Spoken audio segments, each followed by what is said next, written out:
શ્રી વલ્લભ. શ્રીમદ્ ભગવદ્ ગીતા અધ્યાય 13. ક્ષેત્ર ક્ષેત્રજ્ઞ યોગ. આ શરીર ક્ષેત્ર કહેવાય છે અને ક્ષેત્રજ્ઞ જીવાત્મા કહેવાય છે. વિકાર સહિતની પ્રકૃતિ તથા પુરુષના વિષયનું જે તત્વ સહિત જ્ઞાન છે એ જ ખરું જ્ઞાન છે.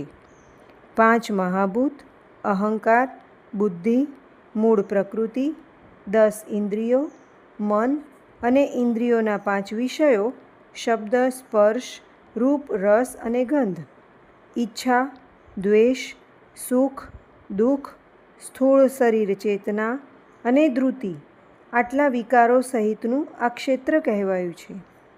સર્વ ભોગોમાં આસક્તિ ન હોવી, પુત્ર, સ્ત્રી, ઘર અને ધન આદિમાં આસક્તિનો તેમજ મમતાનો અભાવ તથા અહંકારનો અભાવ તથા પ્રિય અને અપ્રિયની પ્રાપ્તિ થતાં સદાય ચિત્તનું સમ રહેવું. આ પ્રમાણે ક્ષેત્ર, જ્ઞાન તેમજ પરમાત્માનું સ્વરૂપ ટૂંકમાં કહ્યું. મારો ભક્ત એને તત્વ જાણીને મારા સ્વરૂપને પામે છે.